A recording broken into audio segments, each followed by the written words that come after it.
Good morning. My name is Kevin Jennings and I'm president of the Tenement Museum. It gives us tremendous pleasure to welcome you here this morning for this event on behalf of HR 6. The Tenement Museum for 31 years has told the uniquely American stories of immigrants. The Tenement Museum for 31 years has told the uniquely American stories of immigrants, migrants, and refugees in the ongoing creation of our nation in order to fulfill our vision of a country that embraces the fundamental role of immigration in the ongoing American story. That is why we are pleased to welcome our elected officials today who are working to continue the story of America by advancing HR 6, which will create a pathway to citizenship for hundreds of thousands of deserving Americans. We believe at the Tenement Museum that immigration makes America great. And we're honored to welcome today many of our elected officials who share our point of view, including Representative Espaillat, Representative Nadler, Representative Maloney, Representative Clark, our Mayor de Blasio, our host today, Representative Velázquez, and the leader of the free world, Speaker Nancy Pelosi.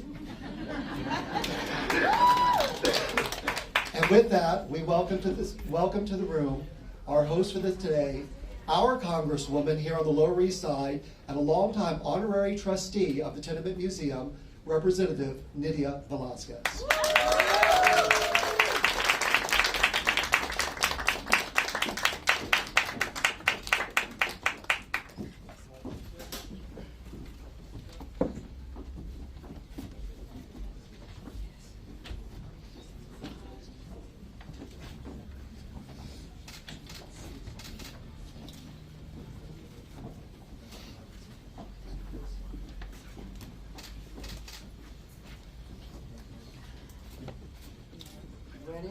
Okay. Good morning, everyone.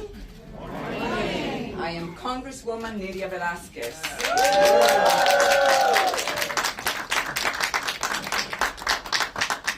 And I am so honored to be in this, one of the finest institutions in Manhattan, the Lower East Side Tenement Museum.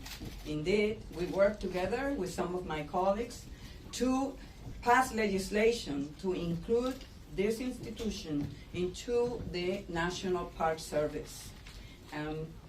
We have a lot of students who come through this institution and a lot of tourists to learn the immigration, the experience that some of the immigrants' families live by staying in this tenement museum. Well, it used to be a tenement, now it's a museum. Thank you all for being here today, making your voices heard for our immigrants, brothers and sisters. Let me especially thank Speaker Pelosi, who you will hear from in just a moment, and Mayor de Blasio. Both of you are strong advocates and champions for immigrant communities, not only in New York, but elsewhere. I should also thank Lucille Roybal-Allard from California, who is not here today, but is also one of the architects of this legislation. Let me also acknowledge and thank Make the Road New York and their executive director, Javier Valdez. While Javier is traveling today, Make the Road was instrumental in working with me on the TPS portion of this bill, so I wanted to salute them. Today, we are gathered in the Lower East Side Tenement Museum. This local institution celebrates the waves of immigrants, generations that have arrived in New York, carved out a foothold, labored to build a better life, and in the process, make New York what is today, an America stronger and more vibrant. In fact, immigrants make America, America. Yes. Yes. This museum celebrates a simple yet beautiful, distinctly America idea that anyone can come here from any corner of the globe. And if you work hard, play by the rules, and contribute to your community, then you are an American. Today, we're going to hear from a few immigrants who are in that situation. They have worked hard, they have been here for years. They have deep roots in their communities, but because of Donald Trump's hateful anti-immigrant policies, they now live in fear that they will face deportation and potentially be separated from their families. But guess what? We are not going to let that happen.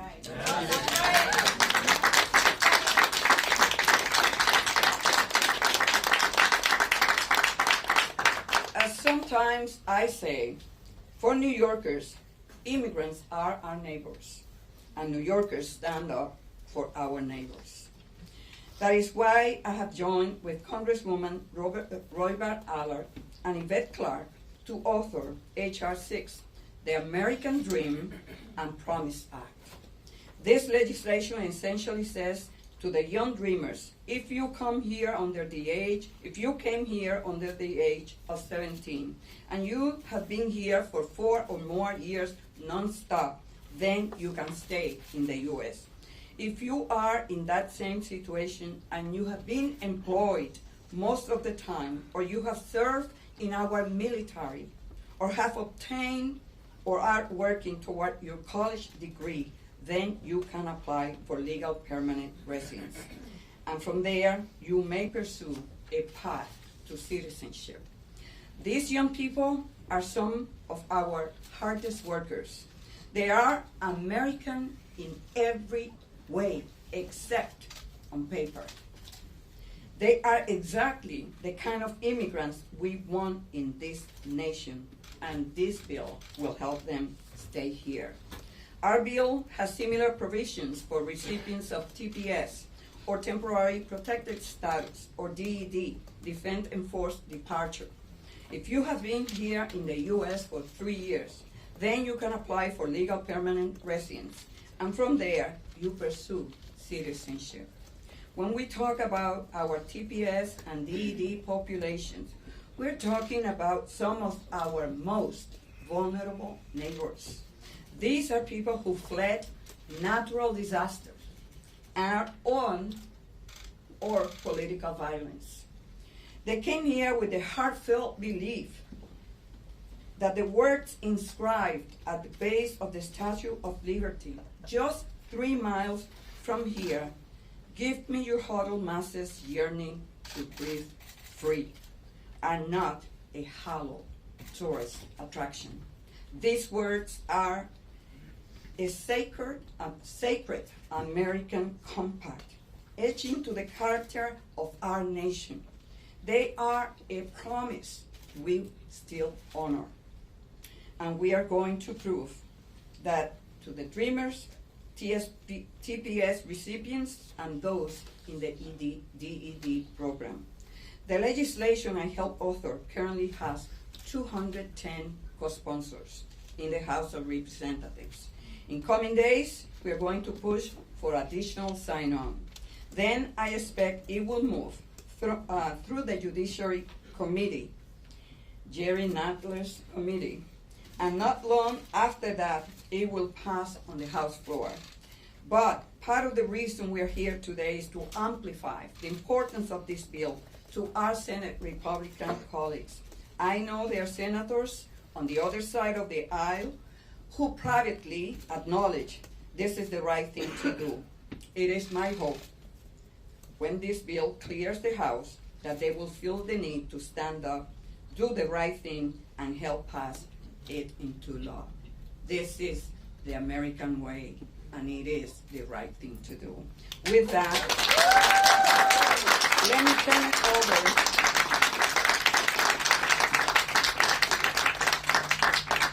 And now we will hear from a great champion, our Mayor Bill de Blasio. Thank you.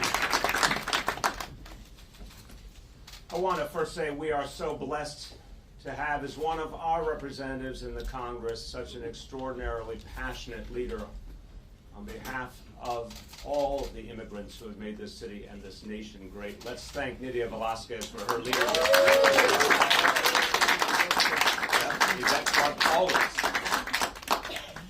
I just want to start with a very quick story. It's a story of a couple named Giovanni and Anna. and they lived very near to here. And they came to this country from very small towns in southern Italy, and they would not have been acceptable in the eyes of our president. You know, the president likes to talk about quote-unquote chain migration as a derogatory term, people following their families to the United States to make a better life. This couple followed family members, came here, and they would not have met the president's definition of people who could contribute. They did not speak English. They did not have advanced degrees. They didn't have jobs worked out in advance. They came here with love for their family, with heart, with soul, with passion, with energy, with a desire to work hard. And I am so proud to say they were my grandparents. And they lived near to here. They lived near here. And even though neither one of them ever could have dreamed of college, all of their daughters went to college. And I have the tremendous honor of being here as your mayor because of their hard work, their sacrifice, the risk they took. And everyone in this room could tell their own version of that story. So we have to keep that in mind, because there's a blunt reality that we have to face in this country. That we have to either accept that immigration has made us strong across generations and generations, regardless of race or country of origin, or we're going to live in a hypocrisy. And they have acceptable hypocrisy from my point of view. Where we say that yesterday's immigrants were worthy, but today's are not somehow. So I believe that people in this country understand quite well that we have thrived because of immigration, that it has made us strong, and that they know our dreamers in particular need to be protected. We see it over and over again that is in the heart of the American people, and that's why this legislation is legislation as time has come. Very quickly want to say what this means. You know, for hundreds of thousands of families, they still live in doubt. They live in pain, they live in fear. I've talked to them right here in our city, but I've talked to them around the country. Imagine if you're doing everything right, but you don't know if you'll get to stay. Anybody who has not spoken to a dreamer or someone here on TPS, just trying to make ends meet, trying to help their family back home, if you haven't spoken to them and heard their hearts, it's hard to imagine what this means in human terms. But our nation's policies are creating fear among our own people, because these are our own people. And we have to be clear, these are our neighbors, these are our brothers and sisters. In this city, we're proud to be a city of immigrants, and we also put the lie to the notion that somehow immigrants are a drag on our nation or on our economy. In this city, we have the strongest economy we ever had. We have the lowest crime we have ever had since the 1950s, and we have the most immigrants we have had in a century. Put those pieces together. Immigrants helped us to become stronger, safer, more prosperous. Now, finally, something's starting to change in our national discussion, because the people spoke in November 2018. The people thought we needed a new Speaker of the House.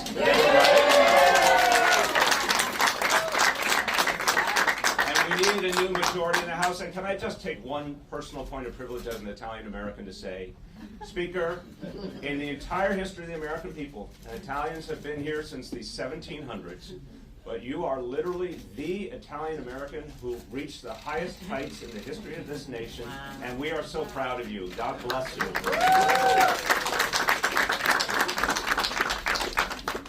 To Speaker Pelosi, to Congress members Velázquez and Clark and Nadler, Maloney, your leadership means so much. And we need you right now, and all those folks that I mentioned are depending on you. Well, the good news is, it's in your heart and soul to make sure that people are protected for the good of this whole nation. Because these are folks who are part of our communities, who help make us stronger, who help our economy to be stronger. They are our neighbors, they are our friends. And a quick message to all dreamers in New York City, to all TPS recipients, to anyone who would be positively affected by this legislation. I want you to know that we in New York City, while we are waiting for change in Washington, we have your back in New York City. We will protect you. We will not ask your documentation status. Our police never ask your documentation status. They work with all people, all immigrants, our hospitals, our schools. We respect everyone and want everyone to thrive. If anyone feels they are being threatened by deportation, if anyone fears that their family is in danger and they need help, you can call 311 for free legal advice and for representation. That is a policy of this city. You just call and you say Action NYC, and help will be given to you in whatever language you speak. So here's our way of sending a message to Washington. We believe in these good people who are our neighbors. We will stand by them. The country is still sorting itself out on these issues. We are proud, New York City, to be a beacon. I hope to be an antidote to the challenges that we see out there. This city shows that respect for all people is the way forward for this country as well. Now, a few quick words in Spanish. Las políticas federales. It's going to be with an Italian accent because the speaker. Las políticas federales afectan a familias, amigos y compañeros de trabajo y estudios en nuestra ciudad de inmigrantes. Por eso, estamos aquí unidos para pedir la aprobación de la ley federal de la promesa y el sueño americano. Quiero decirle a los inmigrantes, nuestra ciudad está con ustedes. Llamen al 311, pregunten por Acción NYC y les daremos la ayuda que necesitan en su idioma. We're here to help, and we're here to support our immigrant brothers and sisters. And when this legislation passes, we will be a better, wholer nation. With that, it is my great honor to bring forward Steve Choi.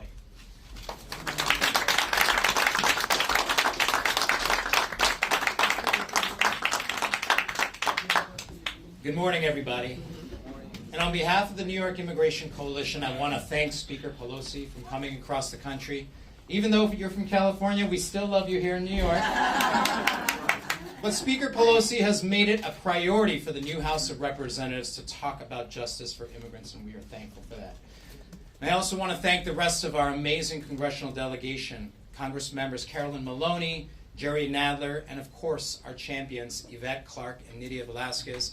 Yvette Clarke has been working on justice for TPS holders for years. And Nydia Velázquez, thank you, Yvette. And Nydia Velázquez, what can you say? If there is a fight to be taken to Donald Trump, you want La Luchadora at the front of that fight.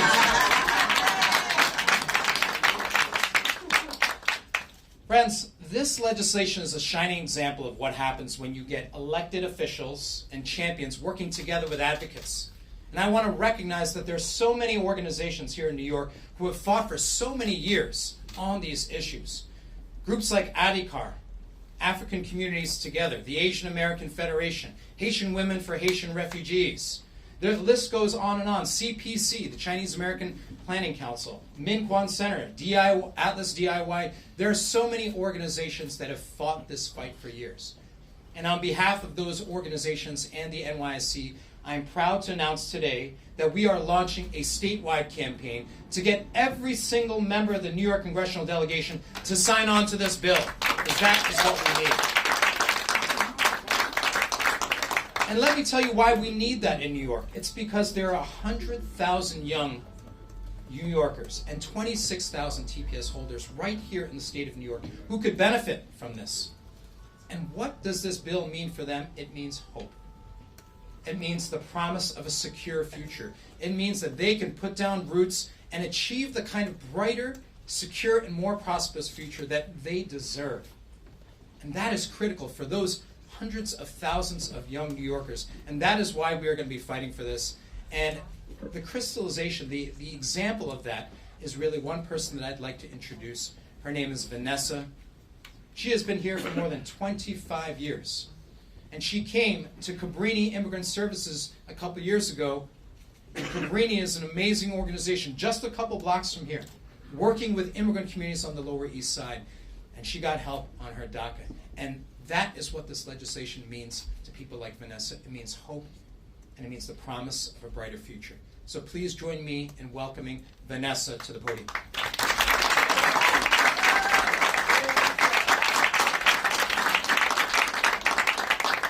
Good morning, everyone. Good morning. First of all, thank you, Nydia, and our speaker, Nancy, for being here. My name is Vanessa. I am 28 years old. I am a DACA recipient. I've been here since I was 2.5. So needless to say, New York City is my only home. When I think of a DREAM Act, I think of being here permanently. I think of being considered an American. I think of all the struggles my family has gone through, all the struggles my family continues to go through, for one single reason, and that is to be considered an American, just like all of you. The Dream and Promise Act is a permanent solution. It gives us a pathway to citizenship. It means that dreamers like us wouldn't be stuck in the limbo when DACA is unfairly terminated, when they take us through emotional roller coasters in and out of the courthouses. It also means that I am not scared to go out and work and study. I can come home to my child every night. It means that I can give a stability that my family doesn't have at this moment. It means that there's more than, I don't know how many of us I know in this struggle that fight and talk and are always on the front lines for any type of support that we get from these amazing Congress members. So with that said, we want a clean DREAM Act. We want a clean solution. We don't want to harm any of our immigrant communities. Those communities include our parents, our sisters, our brothers, and even if they're not our brothers, we consider them, because us as streamers consider TPS, DED, our brothers and sisters. We would never want a solution that means that it would harm them, that it would mean breaking up mixed status families. So today I want to ask all our congressmen to please sponsor this bill. Sponsor our wonderful and fierce Nydia Velázquez, our Congress member. She is the fierce person that has come forward with this, that has always supported our immigrant communities here in the Lower East Side, and continues to do so without us ever expecting more from her. So I ask, sponsor the bill. Vote for a clean HR .6. Vote for it to not harm anybody else, to not add on anything that will include border security or anything that will hurt our families in any way. Just think that at the heart of this, there's people like us, streamers, our TPS, that have been here for more than 20 years, that know no other home but this one. And if we were sent back to a home that we don't know, that's not a solution. That's a problem. So thank you very much.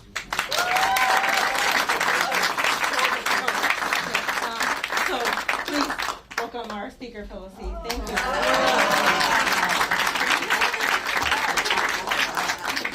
Thank you very much, Vanessa, for sharing your story with us, for the courage that you have and the difference that you are making. I join you in saluting Congresswoman Velázquez. So glad to be here with her and our colleague who is the chair of the Congressional Black Caucus Immigration Task Force, Yvette Clark. And Yvette Clark is very important in our life. We're all happy to be here with Mr. Chairman, whose committee this will come out of, Jerry Nadler, our chairman of this area. I know that Carolyn Maloney is here. And Mr. Escalante just joined us, Congressman Escalante, chair all of these issues, and an honor to be with you, Mr. Mayor. But I know that we're all just happy to be here with Vanessa and Perla and Steve and Hector. They're our VIPs today, and the others who have joined us. Just to place this in a little bit of history, because I want to associate myself with the remarks of everyone who went before, just to confirm that we are all on the same page with this. When the mayor talked about our Italian-American heritage, people make a fuss that I'm the first woman speaker, but the first Italian-American speaker. That means all right. Well. But when people came here and they were in these tenements, they were Irish, they were German, they were Italians, they were Jewish. The list goes on. There were Chinese and others that came after. But when the Italians were here, they were called WAPs. WAPs. And you know what that means? Without papers. That's right. And that's all we're talking about right now. People are without papers. We would hope that all of those who then got their papers will be there to help others get theirs. Nydia Velázquez, let's go back to a while back, Nydia Velázquez was chair of the Hispanic Caucus. The bill, the DREAM Act, was put forth by Lucille Allard of California, as was indicated.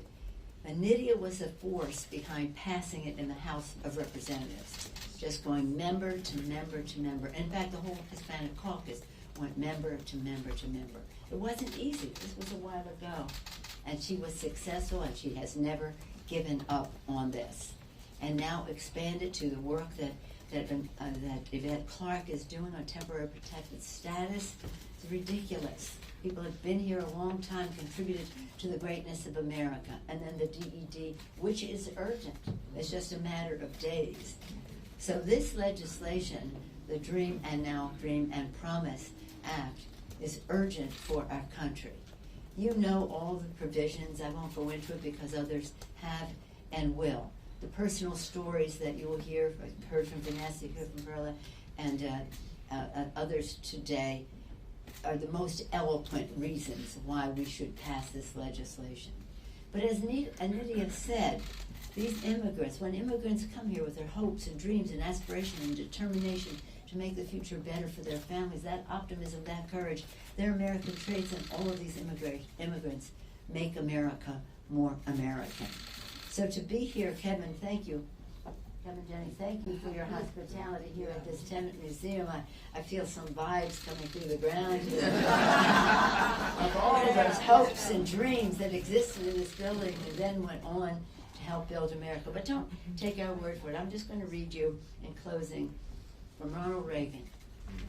The president I quoted most, Mr. Mayor. Yes, I know that. Let me just say how honored I am to be here with Mayor de Blasio. He makes us all very, very proud across the country, not just because he's Italian-American, but his housing or immigrants, you name the subject. This is what Ronald Reagan said. I'm not going to read the whole quote. Down, please. Thank you, darling. Thank you for being here. It's okay with me. I don't know. I refer Ronald Reagan's last speech. This is the last speech I will make as President of the United States, he said. I refer that to you. Go see it on the website because it's a beautiful speech. I'll just say this much of it. Thanks to each wave of new arrivals to this land of opportunity, we're a nation forever young, forever bursting with energy and new ideas, and always on the cutting edge, always leading the world to the next frontier. This quality is vital to our future as a nation. If we ever close the door to new Americans, our leadership in the world would soon be lost. Ronald Reagan. Ronald Reagan.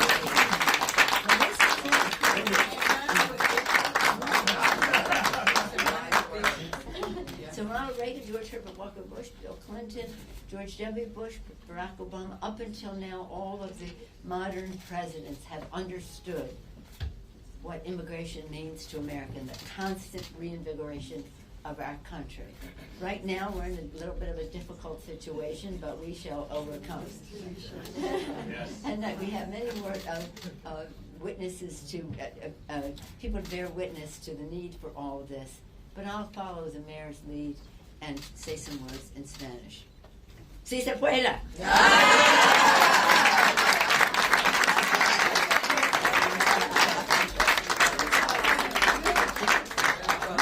With that, I'm very pleased to yield the floor to the distinguished chairman of the Judiciary Committee, a man that's going to make it happen on his committee as we bring it to the floor, a person committed to the constant reinvigoration of America by way of our immigration policy.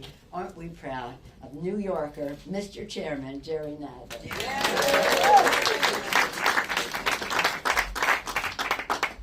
Thank you very much, Nancy. This is a question of simple justice, not of high policy, but of simple justice and simple humanity.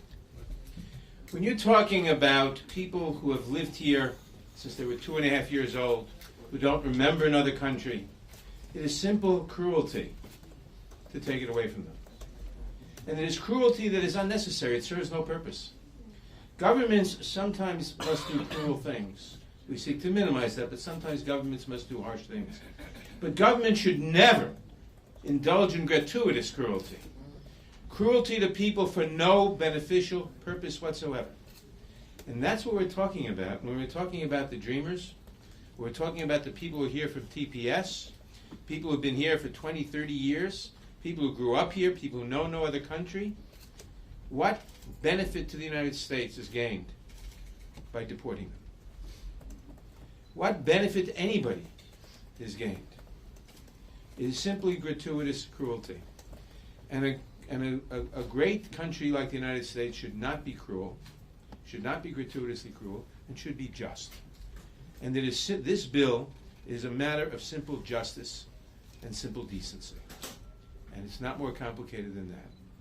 References are always made, to the poem by Emma Lazarus on the Statue of Liberty, "Give me your tired, your huddled, your masses yearning to breathe free." But I'll go to a different quote on the Liberty Bell, an older quote on the Liberty Bell, hanging in San Francisco, in Philadelphia. In Philadelphia is the Liberty Bell. And on the Liberty Bell is a quote from the Bible. It says, "Thou shalt proclaim liberty throughout the land, and unto all the inhabitants thereof," to all the people who live there.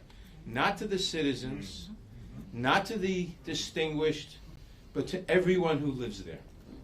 And that's what we're talking about. Immigration policy in general, you can debate how many immigrants we should admit each year. You should debate what the priorities of different groups are. Those are legitimate subjects for debate. It is not a legitimate subject of debate to say, let's tear apart families. Let's take people who've lived here all their lives or have lived there for 30 years and have, since a disaster in their home countries, and have grown families here and put down roots here and have become pillars of their community. Let's tear them apart. That's not a subject for debate. That's simple cruelty. So I am very, very happy to endorse this bill, to support this bill. We had a hearing on the subject in the Judiciary Committee a few weeks ago. We will have a markup to report the bill before the end of April. And I anticipate the bill being on the floor of the House sometime in May. We will pass it. We will do justice. We will do mercy. And then we will see what we can do to see the United States Senate upholds the greatness of this country.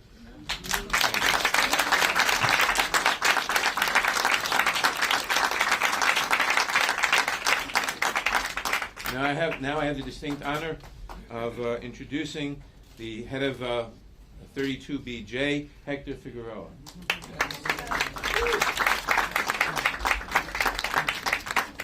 Buenos días, familia. I want to welcome, bienvenida, our leader Pelosi to New York City. I want to thank Congressman Nadler, Maloney, Clark, Velázquez, Espaillat, everyone. I hope I'm not leaving anyone behind. And our good allies from the New York Immigration Coalition, Made the Road, ADICAR, African Communicators Together, and many other groups. And particularly a salute and also an invitation to our friends from labor, all the labor unions that are here, our own members in 32BJ. We are 172,000 members across 11 states, and we belong to a union of 2 million members of SEIU, but we're part of a bigger movement of over 60 million union workers, and we need to make this a priority. I know we can do this. We can get the Dream and Promise Act passed if we all work together to that end. Yes. This immigration is a labor issue. Immigration is a labor issue.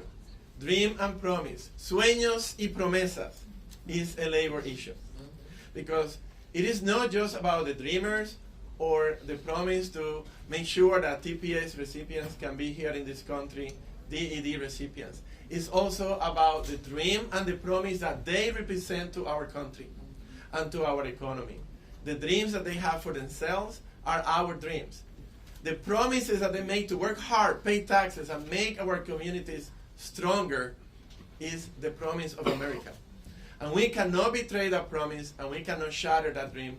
We have to pass sueños y promesas, no matter what the politics of the moment and the tactical calculations in Congress. We ask Republicans and Democrats alike to do what is right for these members of our communities, members of our unions.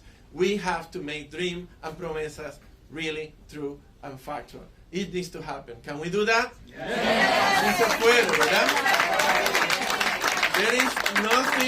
There is nothing temporary about these fellow Americans. There's nothing temporary about these workers. And I want you to meet some of them, because it's really about them, and being about them means that it's about us. What kind of a country, what kind of a place America is to be. So I'd like you to listen carefully to their stories, to the words of 32 BJ member Perla Canales from Honduras. Please come here to join me. And to our sister, Howard Johnson from Liberia, a DED student. She's working on her PhD. And then Anil Shahi, who is from Nepal, member of ADICAR, and also has graduate degrees, and he is really, really representative of what are the people that we have to keep here in our country, contributing, and let's fight for each and one of them. Sahib, come here.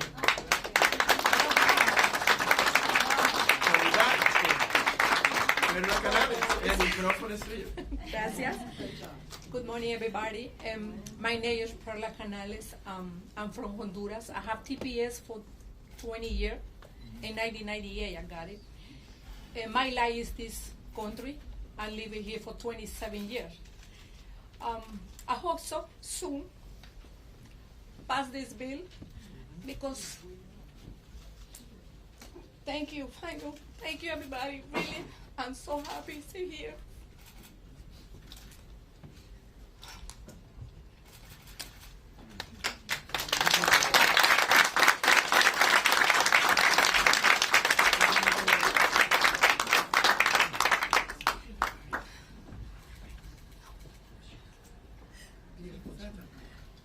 All right. Thank you, everybody. I'm sorry. I'm very excited because I hope to soon pass this one, because I want to pass Christmas for my family and my country. That's number one. And the second one, I want to still contribute for this country. This is my home, and I have a good job, my benefits, everything. It's my life over here. And I'm not thinking about it, but my country is very dangerous. Honduras, Central America is very dangerous right now. And I'm scared, and I thinking to same to me, my country. Because I have family here too, anyway. My daughter, my granddaughters. And I don't want to live in here, my family too. And I can bring to my country too, because it's very dangerous. Thank you, everybody.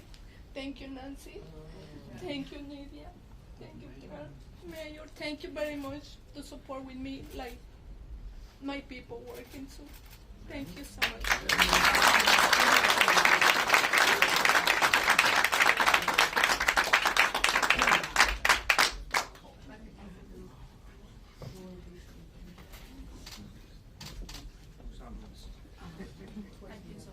So, I guess you take questions now? Or No. Maybe Howard can say No. if you will. No. Or Yvette Clark. Yeah, Congressman Clark. But there, So she's Howard? not saying it. She could, Yeah. you want to say just yeah, go ahead. Yeah. Sure, I'll come up and say a few Because things. you are a DED, right? Yeah, absolutely. Yeah. And then it's Congressman Clark. As a Liberian national and DED, I think this is the most exciting thing that's happened for me in a very long time.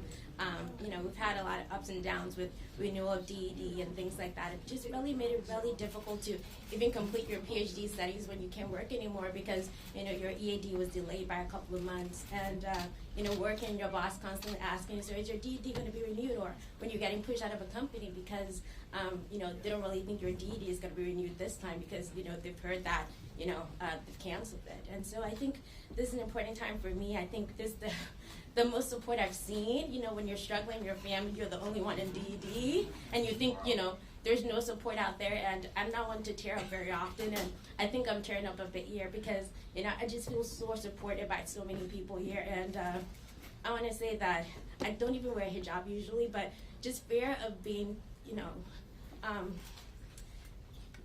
talked about at work or, something like that, I said, I'm not going to come up here and show my face. And so I'm job hunting as well. And I just didn't want to be, excluded from that opportunity just because they're afraid that, DED may not be renewed. And so I just want to tell everyone here, thank you so much for the support. It's really meaningful to me. I've been in the U.S. for 20 years, and, potentially I could call it home, but we'll see. Thank you so much.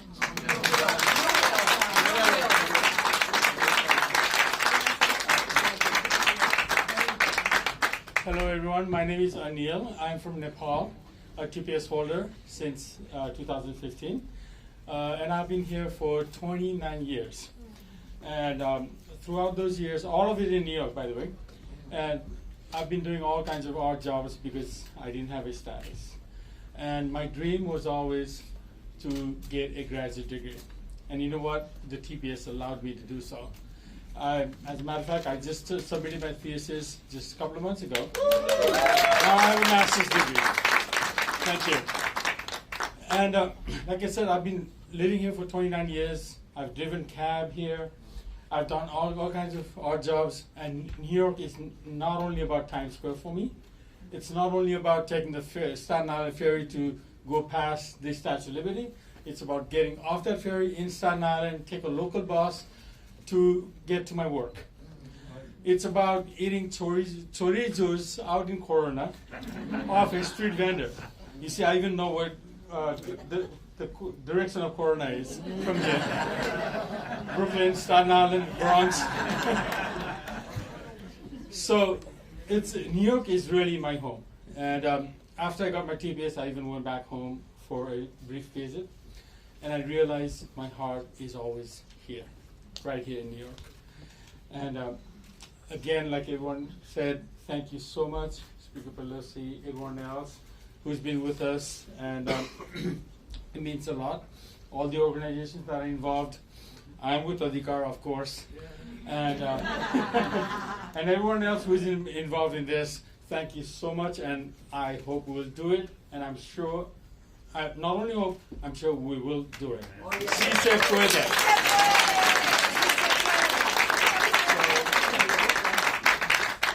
So our next speaker, and you have to accept, these workers are going through a lot, right?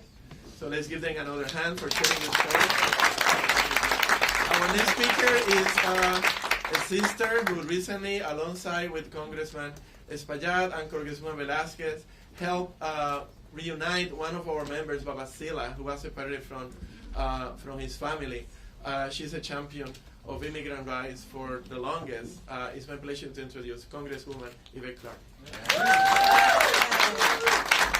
Thank you very much, Hector, and let me again welcome our speaker, who's been a fearless champion for close to a decade, if not more, for comprehensive immigration reform. Her leadership strengthens all of our spines in this fight for righteousness. Let me also take this opportunity to herald my mentor, a woman who has done extraordinary work making sure that we hold together in the fight for comprehensive immigration reform, who helped to craft H.R. 6, a sister in the delegation, the Honorable Nydia Velázquez. And of course, our leader, Lucille Roybal Allard, who the three of us together have brought forth the Dream and Promise Act. And it's so critical at this time that we all stand together to make sure that this bill passes. This is about our collective humanity. And like our mayor, and I'd like to acknowledge him for all of the work that he's done, also acknowledge the chairman of our Judiciary Committee, Jerry Nadler, and of course, Congresswoman Maloney and Congressman Espaillat. You know, as we talk about this issue, I don't want it to seem as though it's just about legislation and all the great things that it brings. It talks to the soul of who we are as a people, as a nation.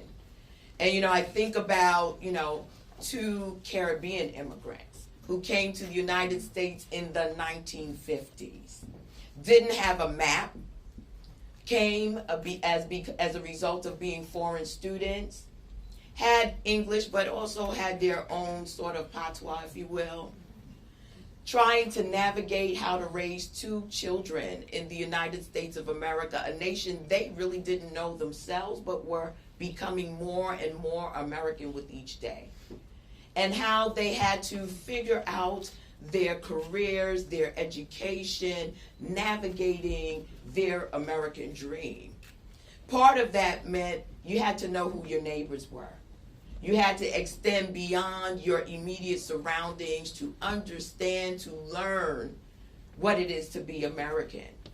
And it also meant that they had to do everything in their power to become citizens. And so as their lives became more and more transformed, they were engaged in the communities in which they lived. They fought for social justice. One of those parents, one of those immigrants, decided that she was going to use her voice to amplify the voices of many immigrants, many who look like me, many who oftentimes get caught up because of racial profiling and a whole host of other issues that snatch them out of communities, snatch them out of families. She raised her voice so loud that she became the first foreign-born woman elected to the New York City Council in 1991, and that was my mother.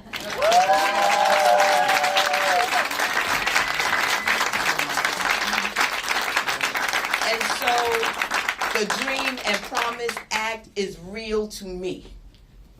It is real to the people that we represent across the length and breadth of this nation, but the 9th Congressional District is ground zero for the type of havoc that has been unleashed by Donald Trump.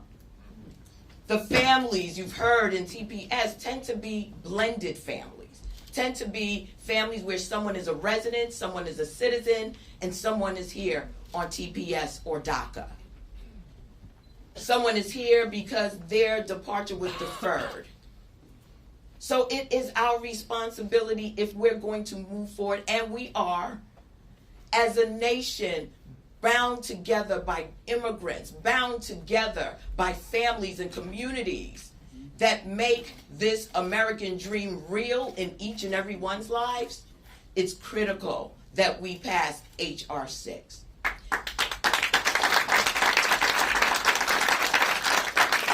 And so the word here today is don't come clapping, go out there tweeting.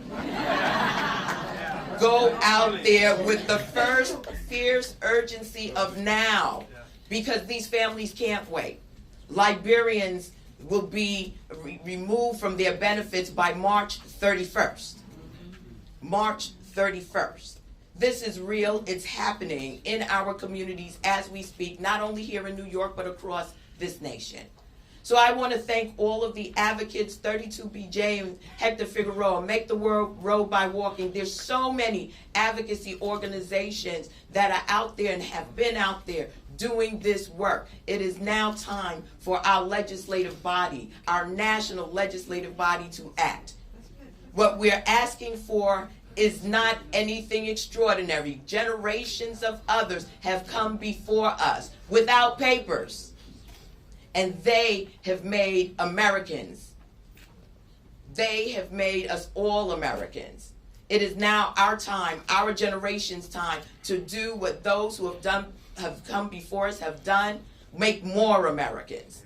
And that's what we're in the midst of doing. So it is my honor to be here with you as we go into this battle to pass H.R. 6 and to say to each and every one, it's not enough to come out and to sit and watch the press conference, or those of you who may be viewing it. Let us make sure that we get this legislation passed. It is now my honor to bring forth once again our fearless leader, Congresswoman Nydia Velázquez. Thank you. Thank you.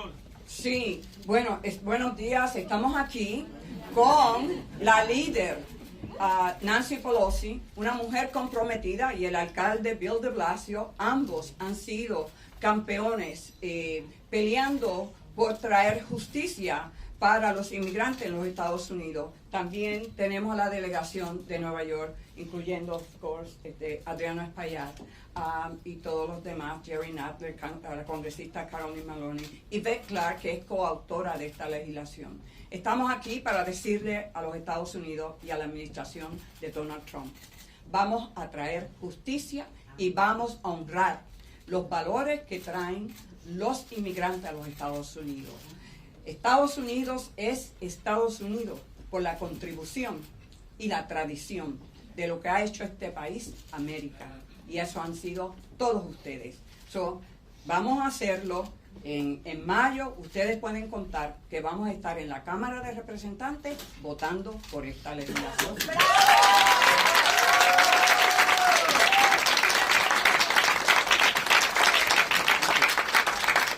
And now I'm going to yield 30 seconds to Congressman Espaillat. Madam Speaker, those are 30 seconds for sure. I got another 20. And you know that I'm holding the gavel. Wow. Orchard Street, wow. I used to come here as a young man, really, to negotiate my leather jackets. Right? That was a New York City tradition. I used to come from another part of the world, Washington Heights, to negotiate my $20 leather jacket right here. And so this is the new time. We've been for far too long on defense. But we got a new sheriff in town. Yeah. Her name is Nancy Pelosi. And so Nydia Velázquez, Congresswoman Yvette Clark, and Congresswoman Alar from California, they have a bill. It's H.R. 6. It's about the soul of our nation, who we are. And we're going to fight tooth and nail for all of us, for this city, for this country that has harbored dreams and aspiration, and it's a factory of dreams that allow me to come here and buy a $20 leather jacket. God bless you and keep the faith.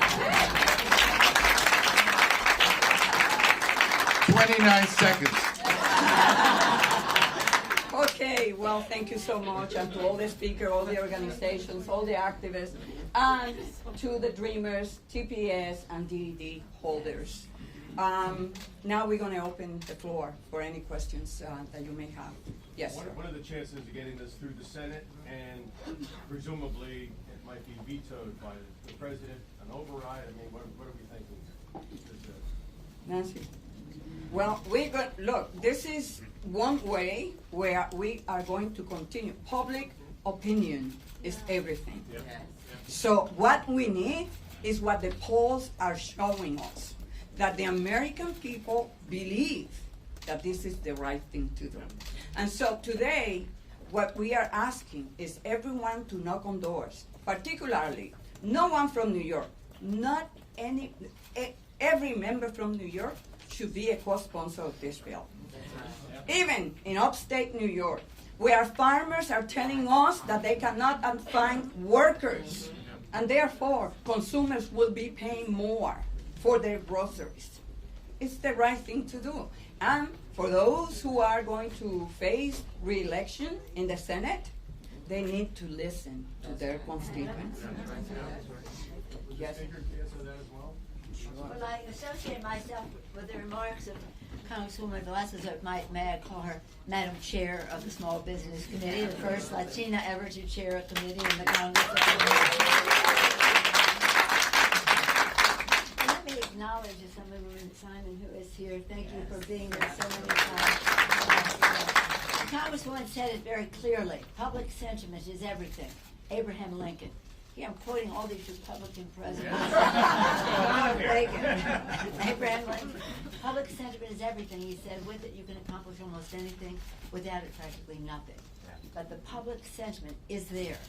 Now, 80-90% of the public support the Dreamers, and now the TPS and DED is part of all of that. So what we have to do is make sure the public knows what the choice is in the Congress, as the Congresswoman said.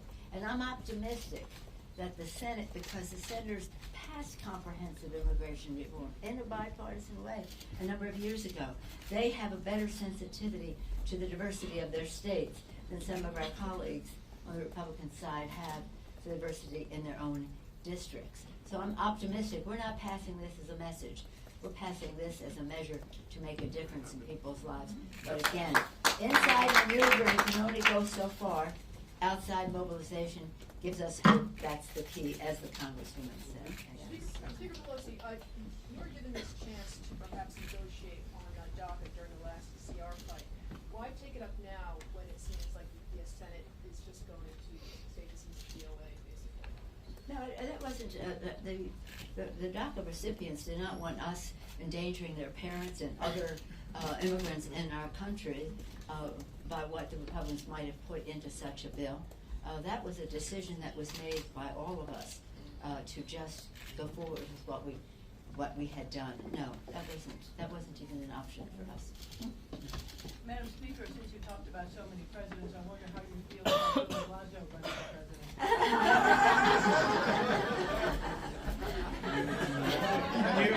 The New York press corps is very welcoming. As I always say, when somebody is serious about running, I'll be serious about commenting on it. And I think the Brother Mayor is serious about it, but when he makes his announcement, then I'll answer your question. Thank you. Well handled.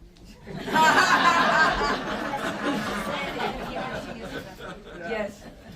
Speaker Pelosi, are there specific GOP senators that you're planning on targeting to get them to vote for this when it eventually goes to the Senate?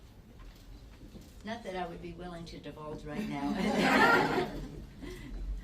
But we work in a bipartisan way, more than you would expect. Carolyn Maloney can tell you that. Madam Chair of the Joint Economic Committee in the Congress, another New York chairperson, Elliot Engel, so many New Yorkers chairing meetings, but we work in a bipartisan way more than you might expect. And we believe that what is put forth in this legislation is fair, as Jerry said. It's rejecting cruelty. It's about fairness. So we just think if they're aware of what's in it and the public is aware of what is in the bill, that we will have success. But I wouldn't give you a list now. Yes. In the event the Senate, you get the votes in the Senate, Senator McConnell says, okay, I'll bring it to the floor, and it passes, and it gets to President Trump's desk. He said before he has great sympathy for the Dreamers, although he's said different things about TPS and people working there. What gives you confidence that he would be receptive to this bill? Well, let me just say, the administration, over the past couple of years that they've been in office, have said different things. On TPS, they have said to me at one point, these people have been here a long time. So TPS from Central America, the people have been here, they've raised families, have jobs, started business, served in our military and the rest. We shouldn't even go near that. I had more of a fight with them on Haiti, and then they put it off 18 months, but that wasn't good enough for us, but at least it wasn't the next day as they, in real time as they had anticipated. So they understand that TPS is about just wrenching people from a life that they have established here. DED, the deferred enforced departure, that's like any minute now. That really should be something that isn't a no-brainer. Can I use that expression? Yes, you can. And of course, the Dreamers. The president has always spoken in a very positive way about the Dreamers because they enjoy such a position in our country. The public supports what they are doing. We all recognize that TPS is really very unfair and DED is urgent. So again, public opinion. Madam Speaker, the President's budget contains not a dime to replace the Hudson River tunnels. Will you make that a Democratic priority in the budget blocks? I'm sure our New York delegation will have something about that. But let's just say about the President's budget. It is, a budget should be a statement of our values. What's important to us as a nation should be in how we put the priorities into a budget. Whether it's infrastructure, and Jerry Nadler has been a champion on not only judiciary, but the transportation committee for that, and I'm going to yield to him on that. But the President's budget, he has a budget that's predicated on a tax scam that gave 83% of the advantages to the top 1%, taking us with interest into $2 trillion added to the deficit for our children to foot the bill, and now they're saying in his budget, take $2 trillion out of Medicare and Medicaid. So and a couple $100 billion out of food stamps, tens of billions of dollars out of education. It's a terrible budget. On that specific item that I'm going to defer to the New Yorker on the transportation committee. Well, thank you. There are two questions there, I suppose. One is about infrastructure generally. The President spoke during the campaign about infrastructure, but he's made no proposals whatsoever. He's made no proposals about how to finance infrastructure. It's not in his budget. I think there's general agreement in the country that we need to repair our infrastructure and to advance it if we're going to have an economy in the next century. We've got to do major infrastructure, but the President has proposed nothing. On the specific tunnel, the Gateway project, it is absolutely essential not only to New York, but to New Jersey, to the entire Northeast corridor, to areas that comprise 20% of the economy, of the GDP of the United States. The President's attitude is basically his head in the sand. I participated in a meeting with him a year ago, a little over a year ago, with the governors of the two states and the members of the delegations and senators, and it was pointed out, and Secretary Chow acknowledged that the state proposals are for a much smaller federal share than and a much larger state share of the expenses than most projects, and the President acknowledged that. I don't know why he is opposing it at this point. He has not stated any reason. Hopefully that will change, because this is a catastrophe waiting to happen. If one of those tunnels goes out, and they were both flooded by Hurricane Sandy, if one of those tunnels goes out, it will knock out three-quarters. The cross river train transportation will go down by 75%. And that will be murderous to the economy of the entire Northeast of the United States. And we're just walking into that. Hopefully the President and the people around him will reconsider it and understand that they don't want to create that kind of a catastrophe and have the arrow of not only of history but of blame pointed straight at them. Any other questions?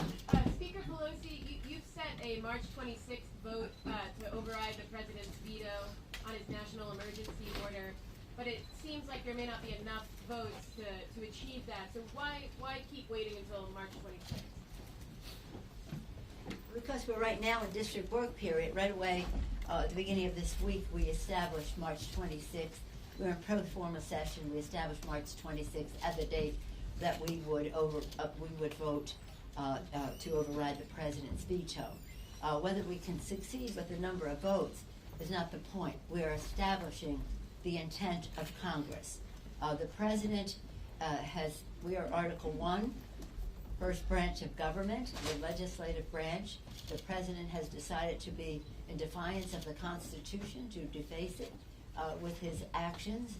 Both houses of Congress, in a bipartisan way, sent him a bill that said this is how we will address border security. He had to sign the bill to keep government open. He defied the Constitution with his action. Congress has overridden that. He did veto it. But establishing the intent of Congress will help us in the court of law and in the court of public opinion. 12 Republican senators said no to the President when he wanted to usurp the Constitution of the United States. So we didn't have it this week because we're in district work period this week. As soon as we go back on Tuesday, we will bring up that legislation. Let me just say another thing. I do believe that in the campaign we had a for the people agenda to lower health care costs by lowering the cost of prescription drugs, building lower health care costs, bigger paychecks by building the infrastructure of America in a green way, and cleaner government. And we passed H.R. 1 to clean up government, to eliminate obstacles of participation, to advance the Voting Rights Act, much of which comes through Jerry's committee. But on the building infrastructure, the President has said in every conversation I've had with him as recently as St. Patrick's Day, or when we observed St. Patrick's Day last Thursday, that he wants to get that done. So we have to take him at his word that he does want to get that done.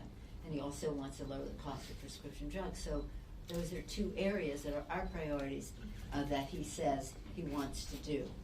So we shall see. but we want to try to find our common ground. This is so important for security, safety.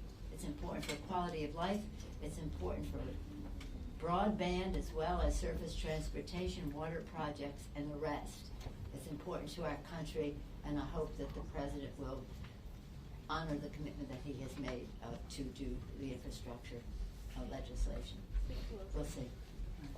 Well, thank you all for being here today, and to all of you, this is a call to action. We need to make phone calls, tweet, use social media, and everything that we got in order to get this done. Thank you very much.